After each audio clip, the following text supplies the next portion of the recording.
Okay, I think it's time to start. So I'd like to begin by welcoming everyone back to this Cultivating Mental Balance and Wellbeing program that we've been running over 3 days. This is the third and last module. Part of this program about a month ago now. We looked at motivational and attentional balance in terms of the preliminaries and shamatha practice and the resting and awareness practice. And then 2 weeks ago, we looked at the cognitive balance aspect of mental balance. And there we looked at Vipassana practice, and emptiness, and particularly nature of mind. And today we're going to finish the program and look at the fourth and last type of mental balance, that is emotional balance. And within that, we're going to be looking at the compassion practice, how to deal with attachment and anger. And in the last session, how to really integrate all of these 4 areas of mental balance in order to have an effective approach to achieving mental balance and well-being. The schedule will be the same as we've been engaging in the last 2 weekends. That is, we'll have 3 sessions today, half an hour break between each one, and we'll be finishing at 1:30 this afternoon. Each session, again, same structure. We'll start with a guided meditation, present some material, another guided meditation, and then question answer at the end of the session. Again, if you have any questions during the session, then put them in the chat and I will read them out at the end of the session. The recommended reading for this program were these 4 books here by Alan Wallace that we see at the bottom of the slide. And particularly for today's module of looking at emotional balance, the recommended reading there is this book called The 4 Immeasurables from Alan Wallace.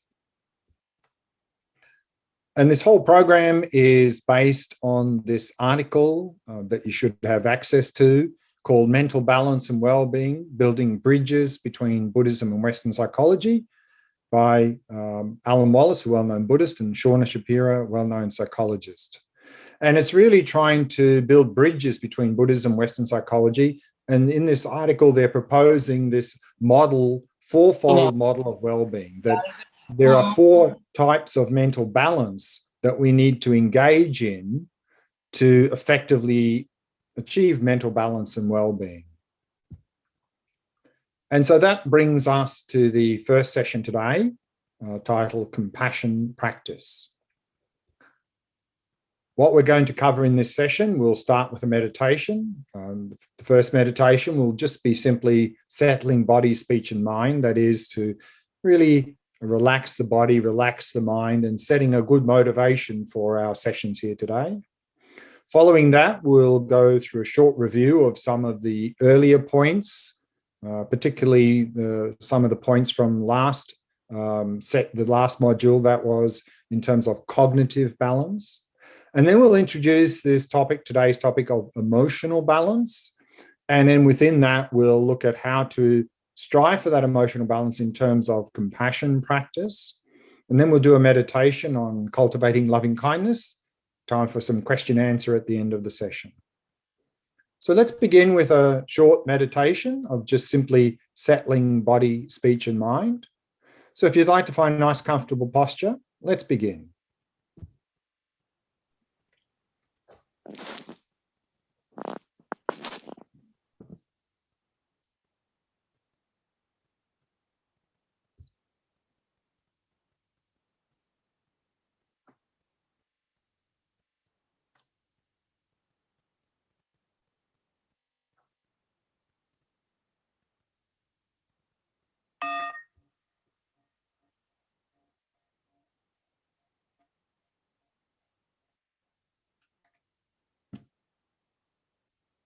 Allowing your awareness to descend into the body.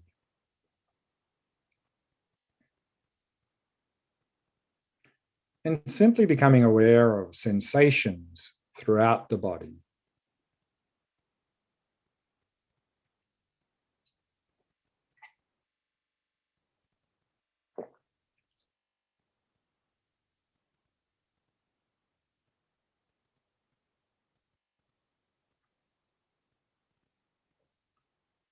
And if you notice any areas of tightness or tension in any part of the body, Then use the out breath to relax and release that tightness or tension.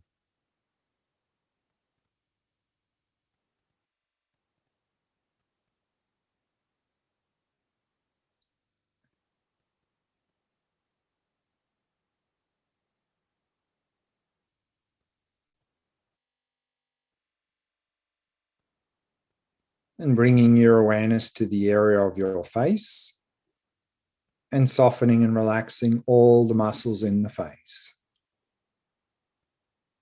Mouth and jaw, soft and relaxed. And all the muscles around the eyes, soft and relaxed.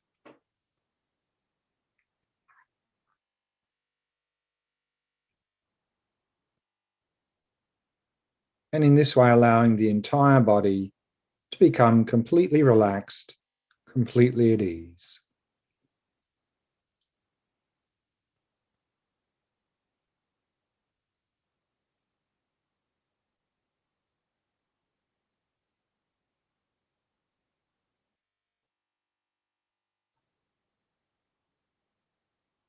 And relaxing more deeply with each out breath.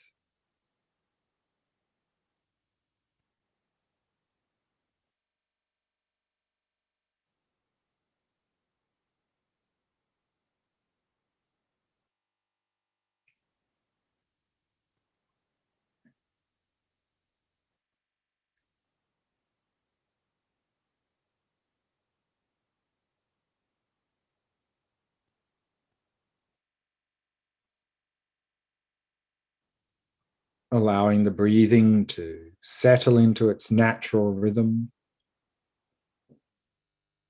Not trying to control or regulate the breath in any way.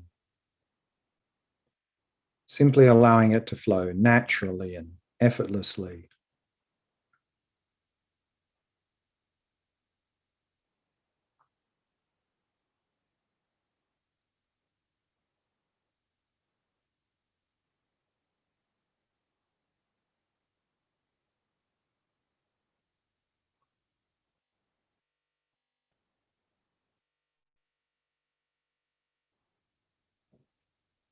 And then preparing the mind, setting it into a state of ease and relaxation.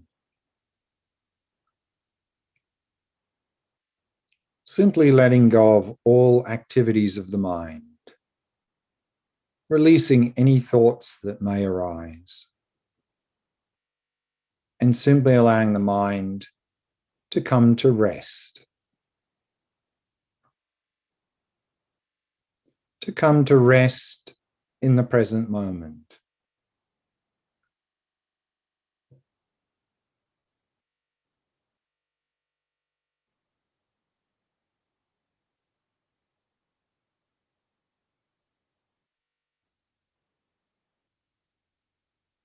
Just resting in that stillness of the present moment.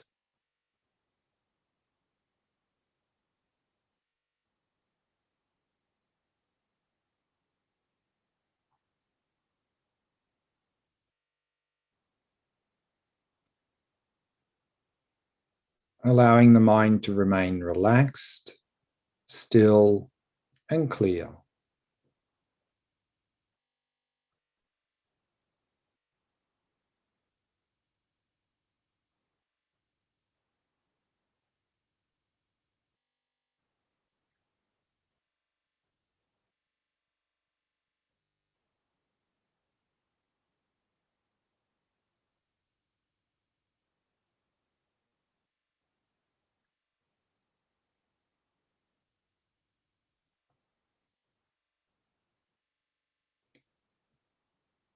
And from that stillness, setting a positive motivation for the sessions here today.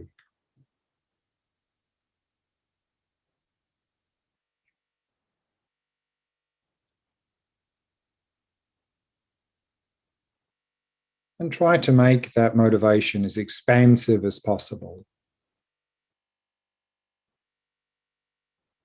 Trying to include others in your motivation as well.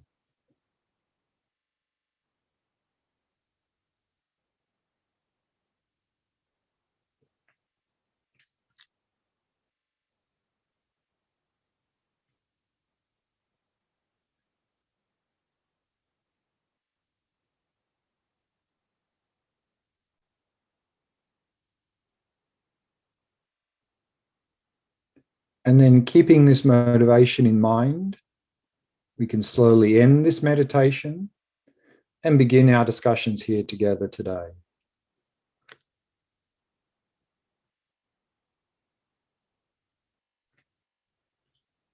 Let's begin with a short review. As I mentioned previously, this whole program over 3 weekends is based on this article called Mental Balance and Wellbeing, Building Bridges Between Buddhism and Western Psychology, by well-known Buddhist Alan Wallace, well-known psychologist Shauna Shapiro. And here again, they're trying to put together or build bridges between Buddhism and Western psychology by proposing this fourfold model of well-being. There are these 4 types of mental balance that we need to pay attention to. If we really want to achieve mental balance and well-being, then we need to address each one of these 4 areas to have an effective approach to achieving mental balance and well-being. 4 types of mental balance proposed in the article. First one, motivational balance. The article calls that cognitive balance.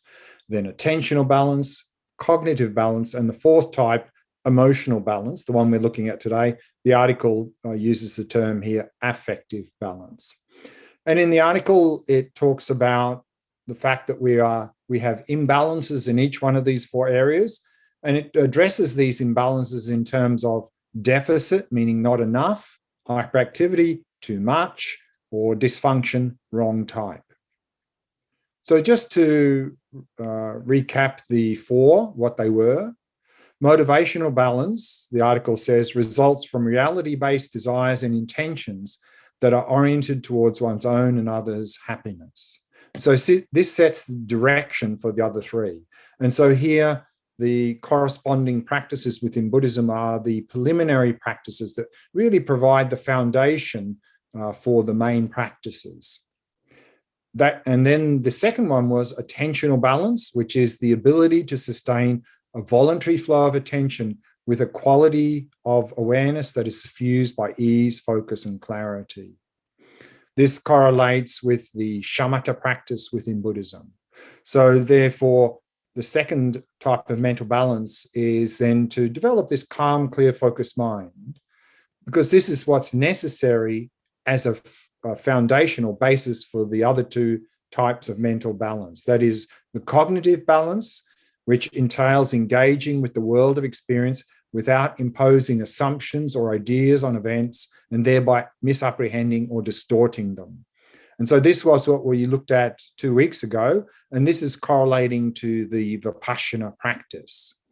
And the one we're looking at today is this emotional balance, which here the article says entails a freedom from excessive emotional vacillation, emotional apathy, and inappropriate emotions. And this correlates with, in Buddhism, compassion practice. And so we ended up with this model here, whereby we first, to establish a foundation, work on achieving motivational balance.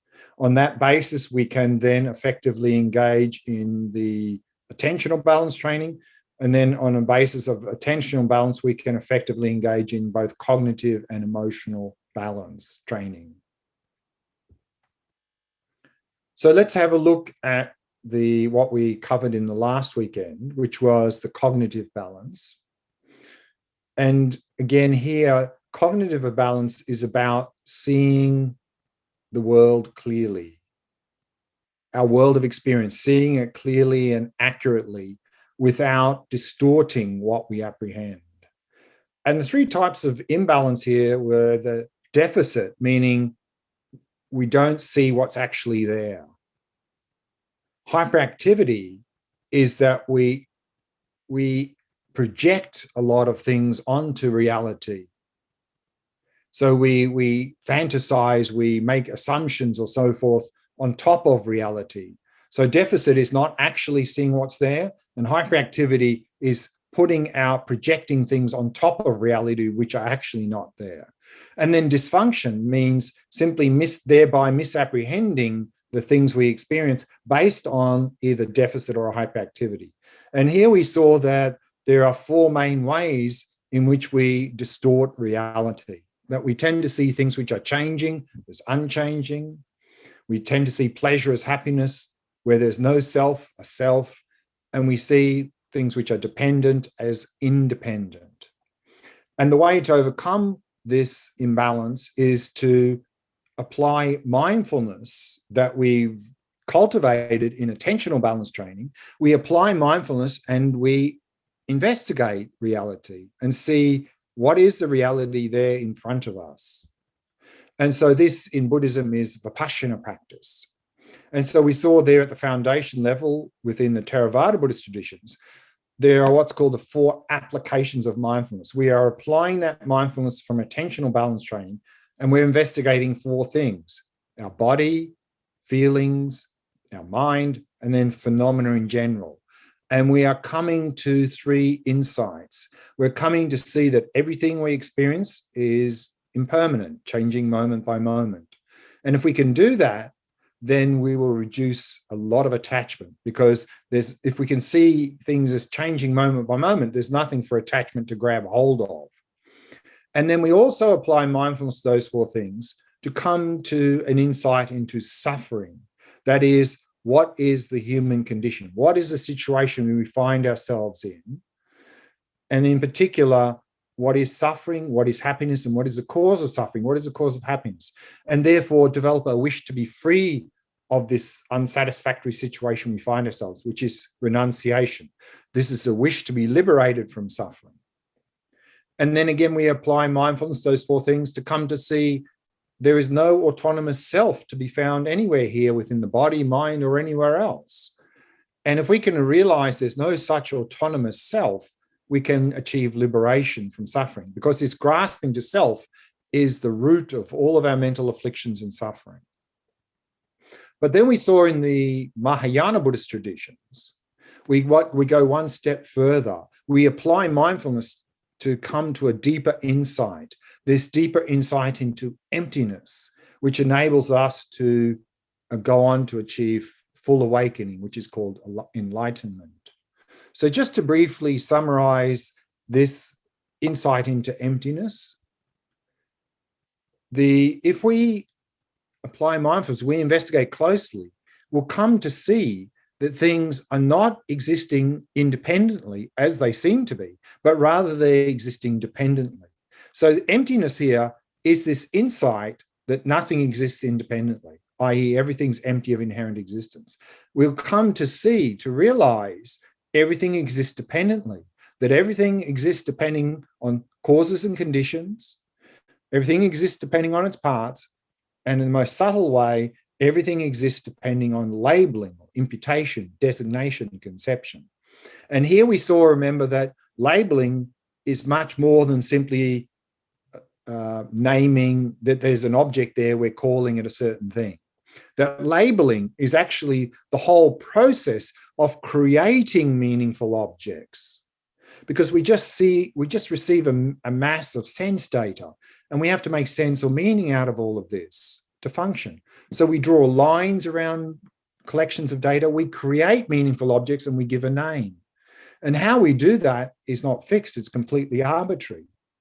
So therefore, things are merely labeled. The things only exist within our conceptual framework, like this diagram here on the bottom right. This star, we create the star by drawing a line around all of that data, creating one object and calling it a star.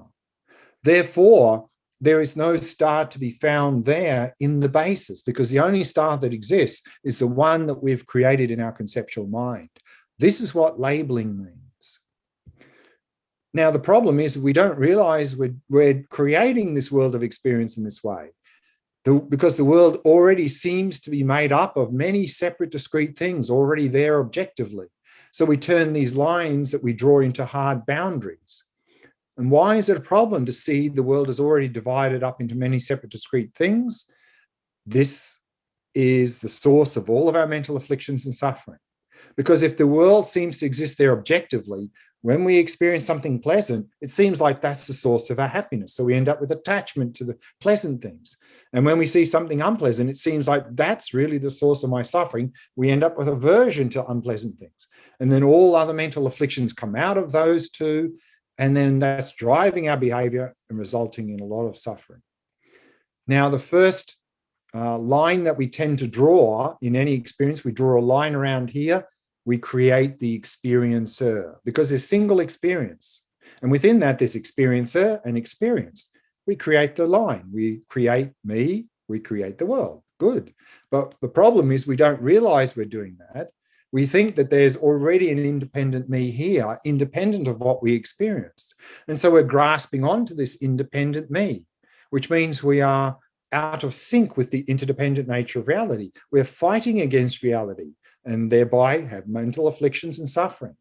And so it's generally recommended that's where we start. Investigate the me. Where is this independent me that really seems to be here? And if we look, we won't be able to find that independent me. But then often what happens is we misinterpret that not finding to think, well, there's no me here at all. And the problem there is because we are stuck in these two extremes. The extreme of existence and non-existence. We only see two possibilities. Either there is a real independent me here, real independent objective world there, or there's no me and no world. And so when we overcome the extreme of grasping to independent existence through the emptiness practice, we tend to flip to the extreme of nihilism, thinking, oh, therefore nothing exists because we can't find anything. But to overcome that, we reflect on dependent arising. Things do exist. They exist through cause and conditions, parts, and labeling. And so what we come to see, as we saw here from this quote from Nagarjuna, is that actually emptiness and dependent arising are like two sides of a coin. That emptiness means functioning world. Functioning world means emptiness. This is the correct understanding. This is the middle way that we're trying to find to achieve this cognitive balance, to overcome the cognitive hyperactivity by projecting independent existence on everything. And then when we strip that away, not to strip away reality itself, end up with cognitive deficit where we think nothing exists at all. But that middle way, that cognitive balance between those deficit and hyperactivity is realizing that emptiness and dependent arising are two sides of a coin, that everything is dependent, therefore nothing exists independently. This is how we achieve cognitive balance. So let's move now to today's topic, emotional balance. And so again, here we see that it's on the basis of attentional balance training that we can now effectively engage in both cognitive and emotional balance. Because without a calm, clear, focused mind, it's difficult to gain any insights. It's difficult to effectively cultivate emotional balance. What is emotional balance? The article says here, emotional balance entails a freedom from excessive emotional vacillation, meaning a lot of ups and downs, emotional apathy, and inappropriate emotions, meaning reacting in an inappropriate way. And so like the other areas of mental balance, three types of imbalance. Deficit, here, the article says, an emotional deficit disorder has the symptoms of emotional deadness within and a sense of cold indifference towards others. Hyperactivity is characterized by excessive elation and depression, hope and fear, adulation and contempt, infatuation and aversion. So this sort of oscillating between extremes, this hyperactivity. And then dysfunction occurs when people's emotions are inappropriate to the circumstances at hand, reacting in an inappropriate way. So these are the three types of imbalance. What is emotional balance then? Here the article says, emotional balance is achieved when one has awareness of one's own and others' emotions, emotional triggers, and emotional behaviors as they arise. So here we already see the importance of attentional balance training, because without a calm, clear, focused mind, we're not going to have this awareness of our own and others' emotions, triggers, and behaviors. And then it says, and making wise choices while engaging with emotional experience. Wise choices, meaning cognitive balance.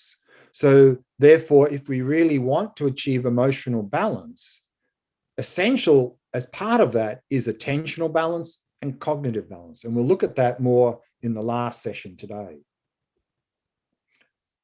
Then the article goes on talking about, it says, Buddhism, and now we're coming into compassion practice within Buddhism. The article says, Buddhism treats emotional imbalances with many specific methods for countering such mental afflictions as craving, hostility, delusion, arrogance, and envy. So therefore, there are ways to directly address these mental afflictions. And we'll look at the two of those in the next session in terms of attachment and anger. But also the article says, in addition, Buddhism presents a system of meditative practices designed to counter emotional imbalance by cultivating the qualities of loving kindness, compassion, empathetic joy, and equanimity. So there are two aspects here to emotional balance or compassion practice. Working directly with these mental afflictions, we'll look at that next session. And here in terms of cultivating these four qualities called the four immeasurables: loving kindness, compassion, empathetic joy, and equanimity, collectively called the four immeasurables. So let's briefly look at these four qualities, and then we'll go on to do a meditation on cultivating the first of those, of loving kindness. And we'll start with this quote from Shantideva, where he says, those desiring to escape from suffering hasten right toward their own misery. And with the very desire for happiness, out of delusion, they destroy their own well-being as if it were the enemy. Meaning that we all want to be happy and want to be free of suffering already. But because we don't have that underlying motivational balance, because we don't have reality-based desires and intentions for our own and others' happiness, therefore, when we try to escape from suffering, we just make more suffering. And when we strive for happiness, then we destroy that well-being as if it were our enemy. So again, here we can see the importance of having that motivational balance, reality-based desires and intentions, if we really want to achieve those goals. And this really comes in loving kindness and compassion, because without this motivational balance, it would be almost impossible to cultivate loving kindness and compassion. Because as we see here, loving kindness in Sanskrit is Maitri, in Pali it's Metta. And it's defined as the wish or aspiration for ourselves and others to have happiness and its causes. And so if we want to cultivate this loving kindness, then we need to know, what is happiness? What are the causes of happiness? And how do we cultivate those causes? Otherwise, loving kindness is just words with no meaning. And so here, what is happiness? Here we can talk about two types of happiness. We can talk about what's called pleasurable experiences, which is another name is temporal happiness. And this is a stimulus-based happiness. We have a stimulus, have a pleasant experience. Therefore, it's called conditioned happiness. We need certain conditions to come together to have that pleasant experience. Therefore, this type of happiness, by its nature, is transient, which means because when the stimulus finishes, the pleasant experience finishes. It's unsustainable, therefore. It's unreliable because we need that stimulus to have the pleasant experience. We can't just have it whenever we want. And if we look closely at our pleasant experiences, they're not even really in the nature of happiness. Because if they were, it would mean the more we engaged in our pleasant experiences, the more happy we become. But we know from our own experience that if we overindulge in our pleasant experiences, not only don't they make us more happy, they tend to induce a lot of unnecessary suffering. For example, eating too much of our favorite dessert. Whereas genuine happiness, this state of inner well-being, is a state of happiness that does not require any particular stimulus. So it's not a stimulus-based happiness. Therefore, it's called unconditioned happiness. Therefore, this type of happiness is stable, it is sustainable, it's reliable, and it is in the nature of happiness. And so in loving kindness, this is what we are striving for. the wish for genuine happiness, inner well-being. But if we want that, we need to know what are the causes. If we don't know the causes, then it's just a wish we can't actualize. What are the causes? How do we achieve this genuine happiness, inner well-being? In Buddhism, the three higher trainings, three core areas of practice of ethics, concentration, wisdom. Ethics here actually comes within the motivational balance, the preliminary practices. Concentration is shamatha practice, i.e. attentional balance. Wisdom, vipassana practice, cognitive balance. So we can see here that within compassion practice, if we're cultivating loving kindness, we need those three areas of balance. We need the motivational balance, the attentional balance, and cognitive balance if we want to really cultivate loving kindness, because these are the causes for genuine happiness, which is what we are aspiring to in loving kindness. And similarly, compassion. In Sanskrit and Pali is karuna. Compassion, like loving kindness, is a wish or aspiration. Here, compassion is a wish or aspiration for ourselves and others to be free of suffering and its causes. Again, if we want to cultivate compassion for ourselves and others, then we really need to know what is suffering, what are the causes of suffering, and how do we eliminate those causes? If we don't know those three things, then compassion is just words with no meaning. So what is suffering? Suffering here is coming from the Sanskrit term dukkha. So it's a much broader understanding than what we tend to know by the word suffering. Suffering for us generally implies some sort of unpleasant, painful physical, mental experience. So compassion is much more than just wish to be free of unpleasant experiences. Because at the deeper level, we can talk about the suffering or the dukkha of change, which is our pleasant experiences.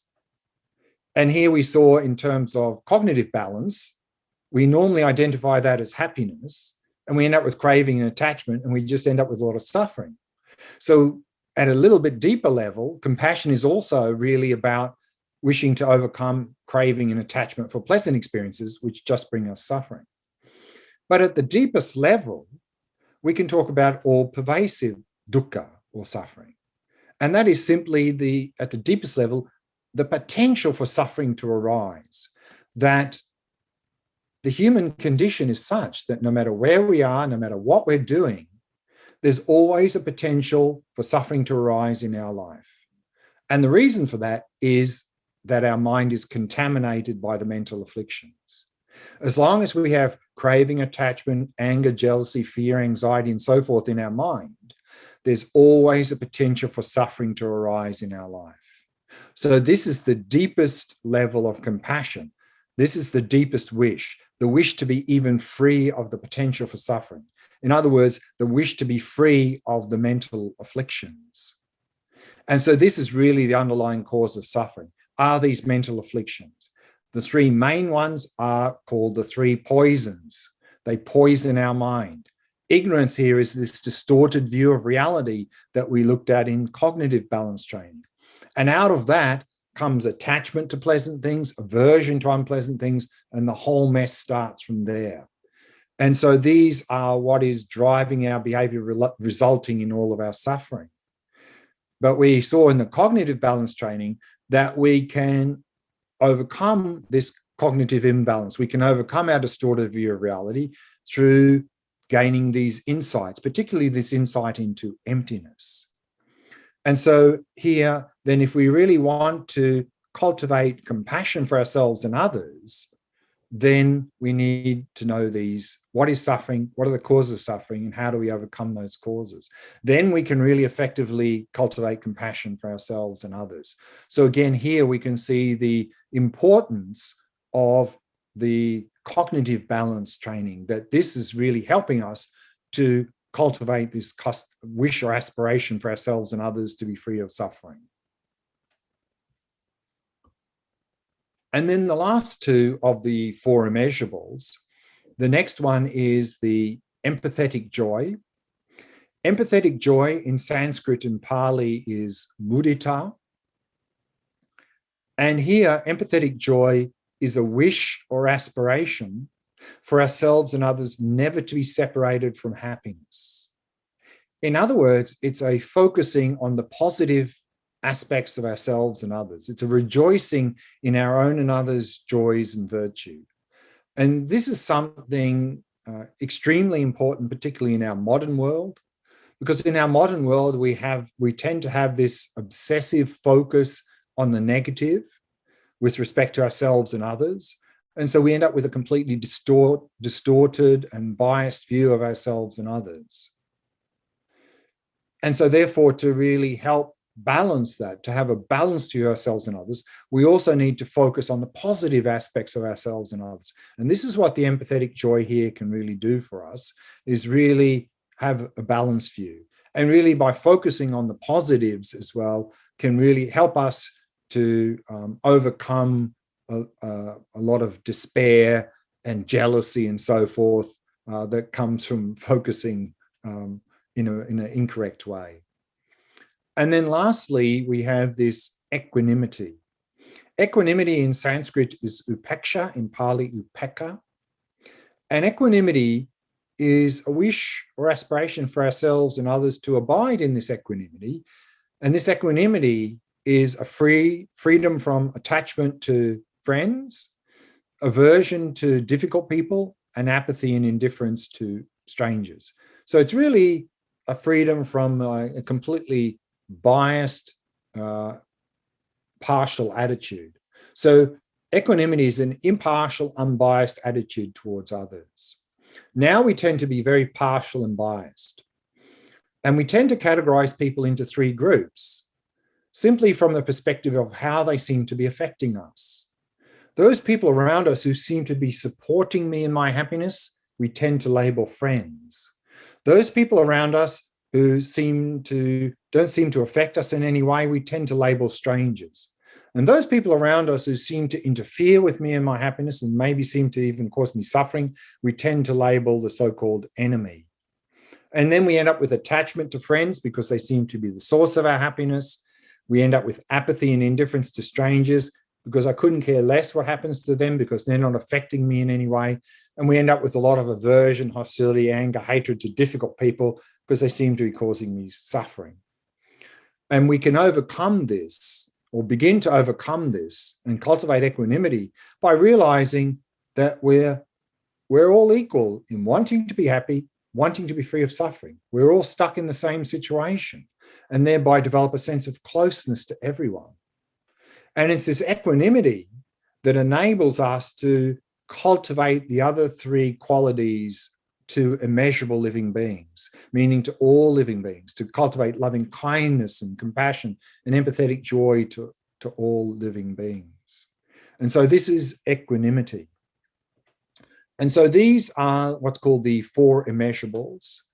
And these are the core of compassion practice in Buddhism to really begin to help us to cultivate this emotional balance, to really effectively do that through these four practices. And what we're going to look at in the next session is, together with this, then how to directly deal with mental afflictions like anger and attachment to help us also overcome this emotional imbalance, particularly the inappropriate emotions, reacting with attachment and anger and jealousy and so forth. But here now, let's do meditation. Let's do meditation on loving kindness. And it's very much recommended with these practices, particularly such loving kindness and compassion, that we cultivate these in stages, that we first cultivate loving kindness and compassion toward ourselves, and then we can slowly expand out to others. And then first, though, the easiest is to cultivate loving kindness, compassion to our friends. Once we're comfortable there, we can start to expand it out to people we don't know very well. And then eventually we can start to expand it out to difficult people. So let's do that meditation now. We'll go through these stages of cultivating loving kindness. Find a nice, comfortable posture. Let's begin.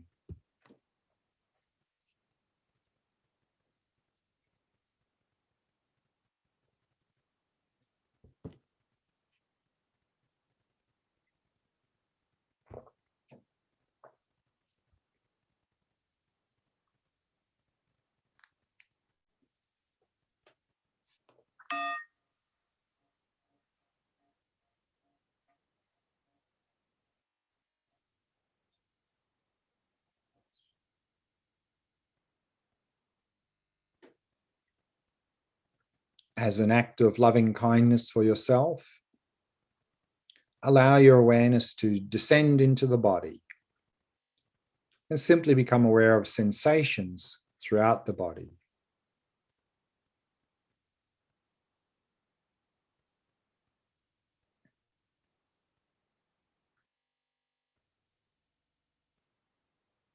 And using the out-breath to relax and release any tightness or tension in any part of the body.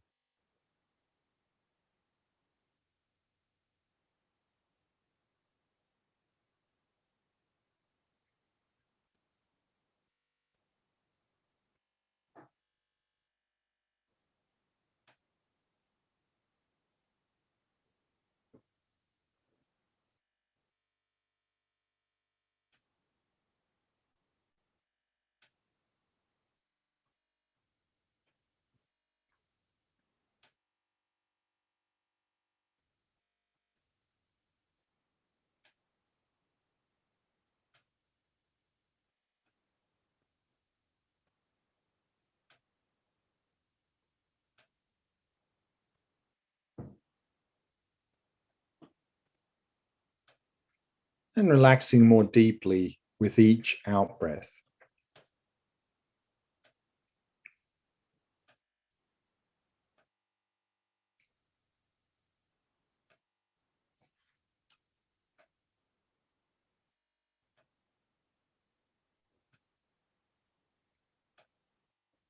And with each out-breath, letting go of any thoughts that may have arisen, happily releasing them.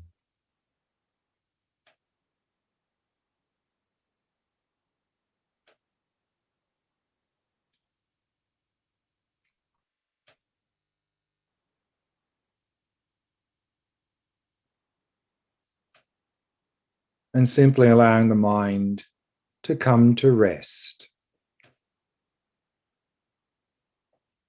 To come to rest in the stillness of the present moment.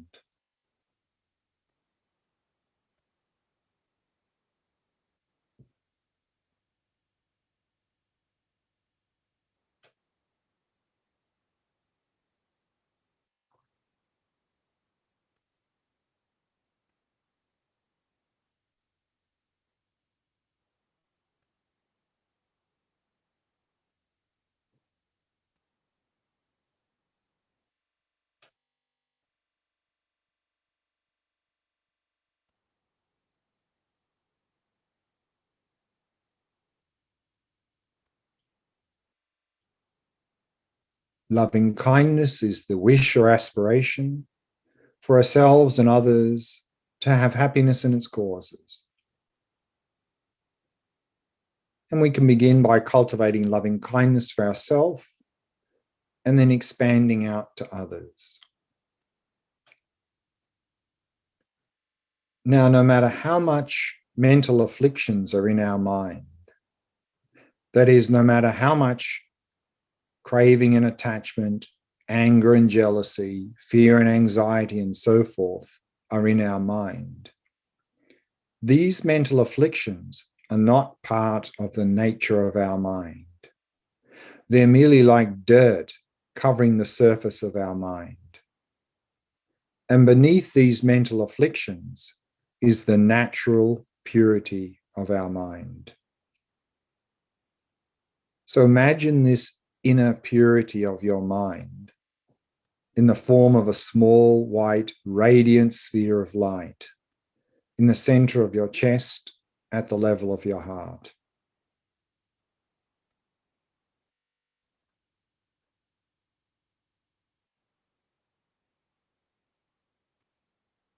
And then arouse the thought, how wonderful it would be if I had happiness and its causes. May I be truly well and happy.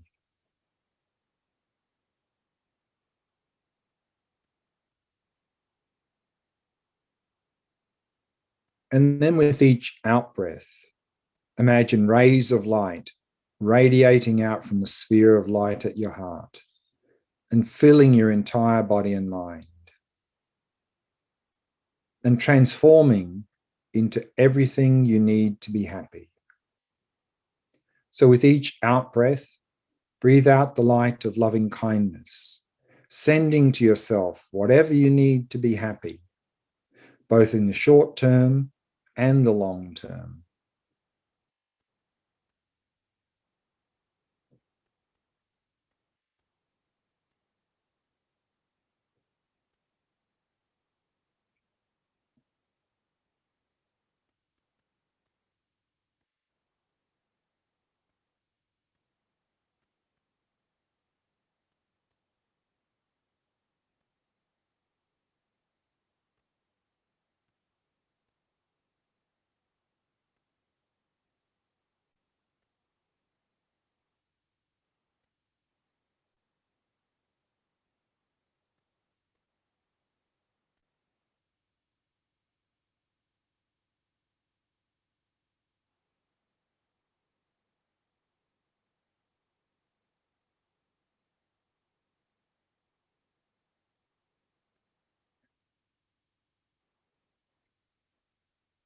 And then imagine you've now found the genuine happiness that you seek, this state of inner well-being.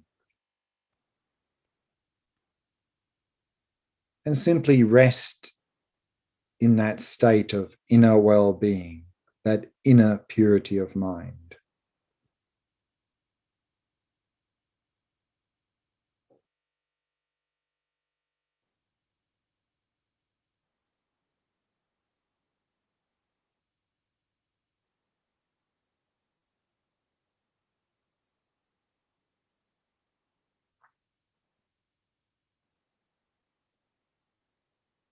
And just as you wish to be happy, so does everyone else.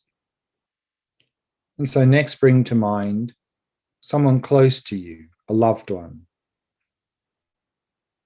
Imagine them very clearly in front of you. And arouse the thought, how wonderful it would be if they had happiness and its causes. May you be truly well and happy.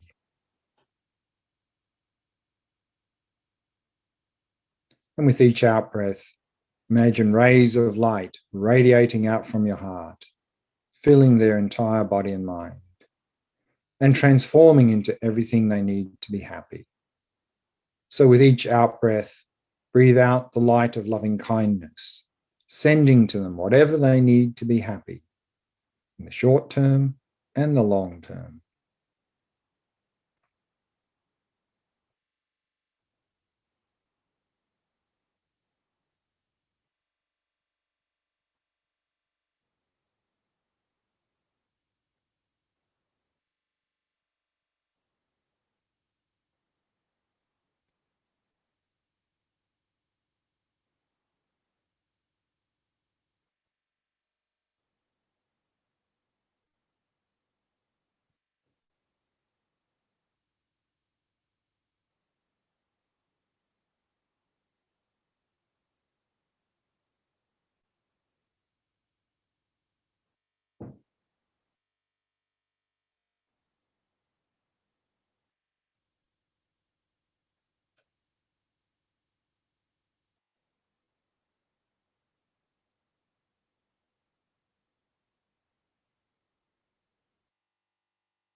And then imagine they've now found that state of inner well-being.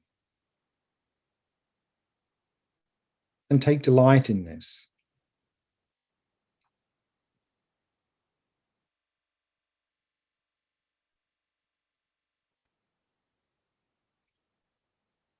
And then next bring to mind someone who you know well, but is neither a friend nor someone who you dislike.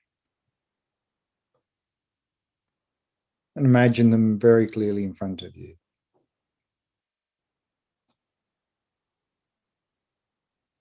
They're just like yourself in wanting to be happy. And so arouse the thought, how wonderful it would be if they had happiness in its causes. May you be truly well and happy.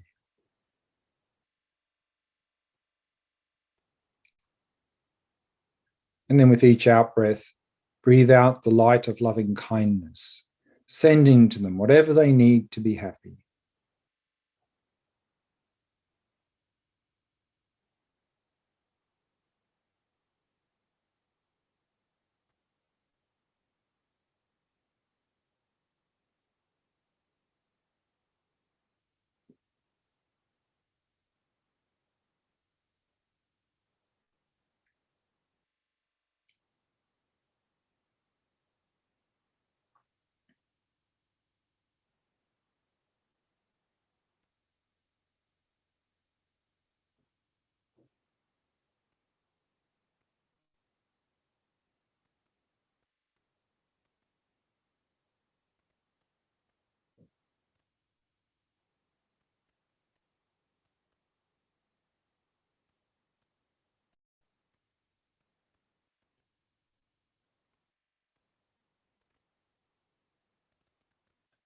And imagine they've now found that state of genuine happiness, of inner well-being.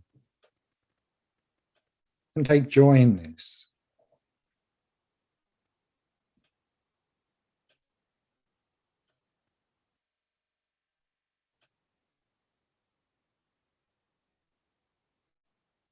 And then next bring to mind a difficult person, someone who you dislike.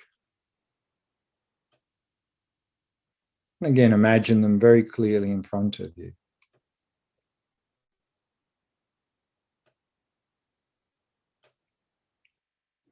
They are also just like yourself in wanting to be happy.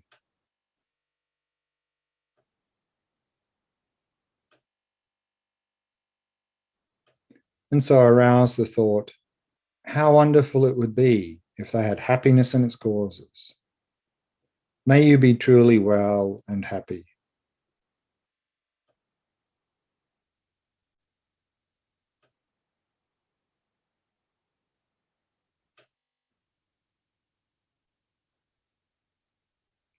And with each out-breath, breathe out the light of loving kindness, sending to them whatever they need to be happy in the short term and the long term.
And then imagine they've found the genuine happiness that they seek.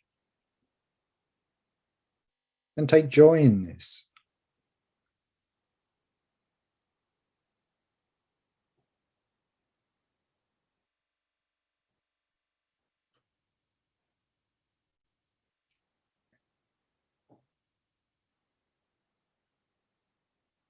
And then release all appearances and allow the mind to come to rest. To rest in that inner purity of mind.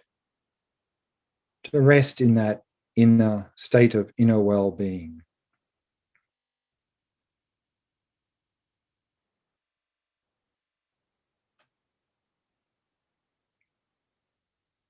Which is in the nature of loving kindness.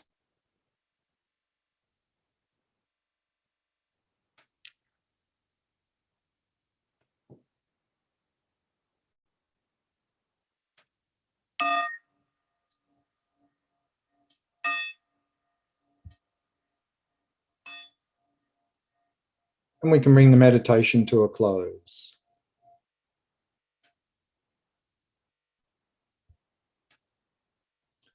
We have some time for question and answer now. So if you have any questions, you can put them in the chat and Ninav will read them out.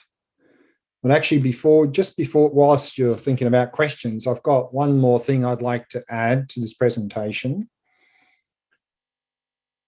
And also here within this 4 immeasurables, these 4 qualities that we are cultivating to achieve this emotional balance.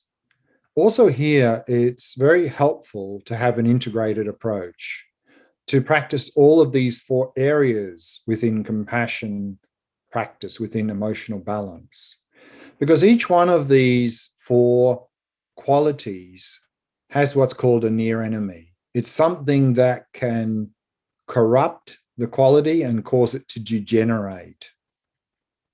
But fortunately, one of the other 4 immeasurables sort of acts as an antidote to that. For example, loving kindness, the near enemy of that is attachment. So what can happen is our loving kindness can simply degenerate into attachment. And if we see loving kindness degenerating into attachment, then that's a good time to cultivate this equanimity. Because we saw their equanimities about not only overcoming attachment to friends, but apathy and aversion as well to difficult people. Equanimity also has a near enemy of indifference, apathy, that equanimity, an impartial, unbiased attitude to others, can simply degenerate into being equally indifferent or apathetic towards everyone. So if we see our equanimity simply degenerating into indifference or apathy, that's a good time to cultivate compassion. Because it's difficult to remain indifferent or apathetic towards others when we see them suffering. But also compassion has a near enemy, that compassion can degenerate into simply this state of despair, that we see all this suffering out there and then we just fall into despair. And the way to overcome that is empathetic joy, is to focus on the positive aspects of ourselves and others, to have a balanced view, so that compassion doesn't simply degenerate into this state of despair. But empathetic joy also has a near enemy, because empathetic joy is really rejoicing in meaningful things, in others' good fortune, others' virtues and good behavior, and ourselves as well. But we can start simply rejoicing in very meaningless things and even harmful things. And so if our rejoicing is really degenerating into this state, that's a good time to reflect on loving kindness, because loving kindness is focusing on happiness and its causes, genuine happiness and its causes.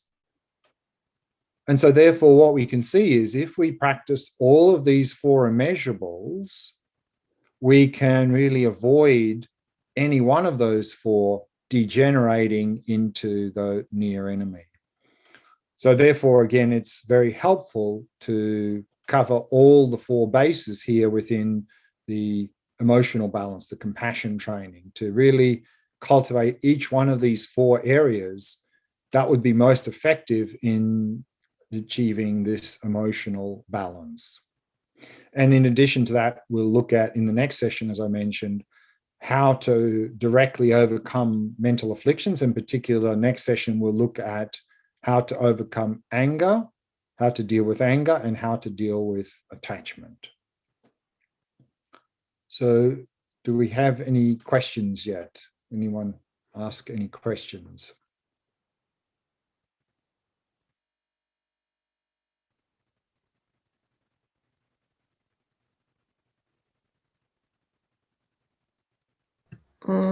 Doesn't look like there are any questions in the chat. No questions yet? Okay. No. Just wait a minute or two. Someone may come with a question.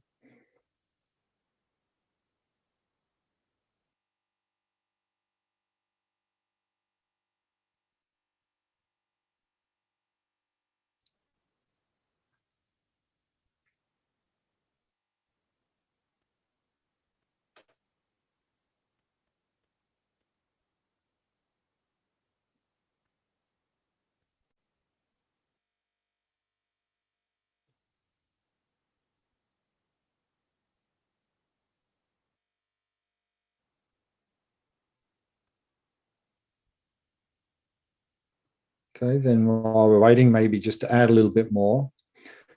What we've seen, and we'll go into this in more detail in the third session today, is the importance of having an integrated approach.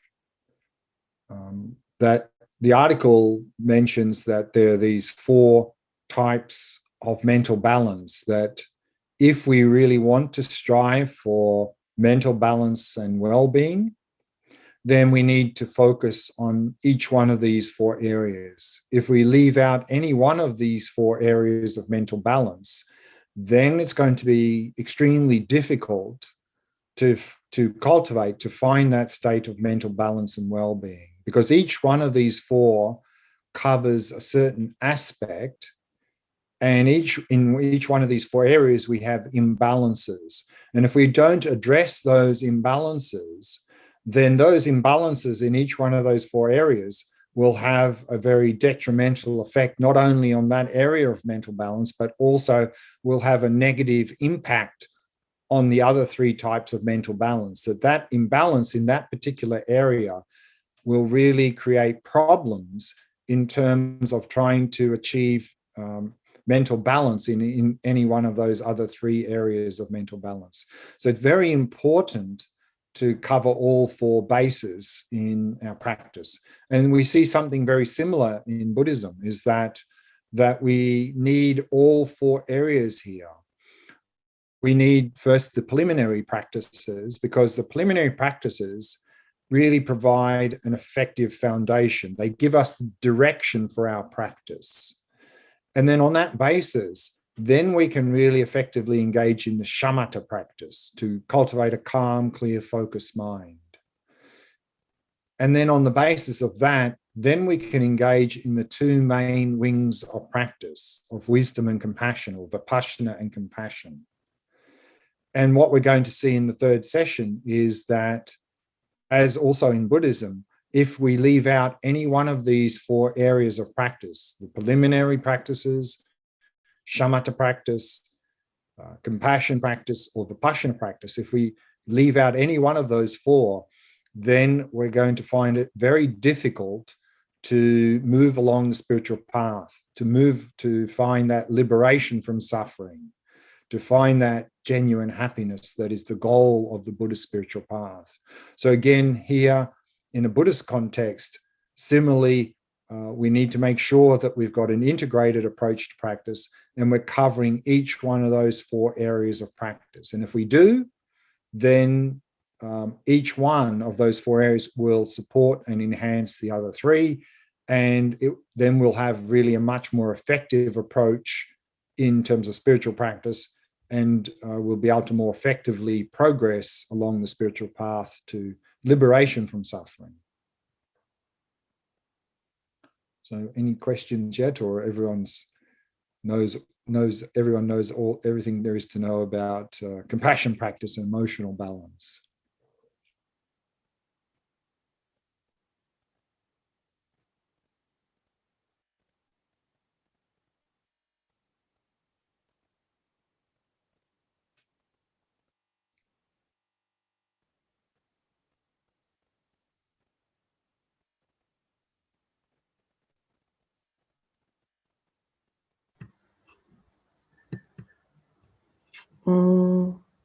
I don't see anything. Nothing? No.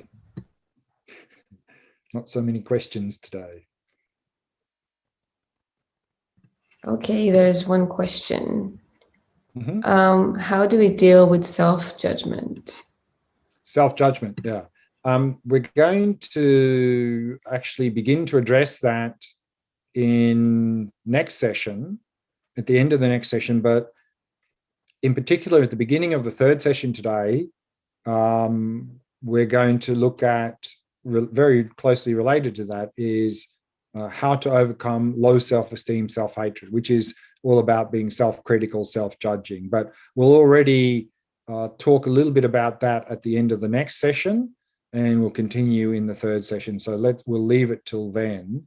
But the short answer to that is that being self-critical and self-judging is really coming from a false, invalid perspective. And so again, that's an example of cognitive imbalance, that through cognitive imbalance, that can lead to this self-judging, self-criticism. And if we achieve cognitive balance, then we can then be accepting of ourselves, but at the same time, we can not be accepting of any negative behavior we engage in, and to work to overcome that. So in other words, we can have good self-esteem, but at the same time, not tolerate any negative behavior we engage in. But if we have this this form of cognitive imbalance, which is really an example of the hyperactivity, where we're superimposing something on reality, and we'll look at how we do that in the next session. If we do that, then yes, and it's unfortunately, it's very common in the modern world to be self-judging and self-critical, and then we end up with low self-esteem and self-hatred. And we'll look at why that is and how to overcome it at the end of the next session. We've still got time for one or two more questions if anyone has. If there's no questions, we can just take a 5-minute extra break in the break. So maybe we'll just wait another minute if there's any questions. Otherwise, then we'll take a break. So, okay, seems like there's no more questions. And so then we can go to a break, and we'll start the next session in a little bit over 30 minutes, 35 minutes. And in the next session, in terms of the emotional balance, we'll look at how to directly deal with mental afflictions such as attachment and anger, how to really deal with those effectively to help us to achieve that emotional balance, so that we're not reacting inappropriately, so that instead of reacting to situations with attachment and anger, we can rather respond with loving kindness and compassion. So we'll look at that in the next session. But let's take a break now, a little bit over 30-minute break, and we'll come back for that session at 10:15.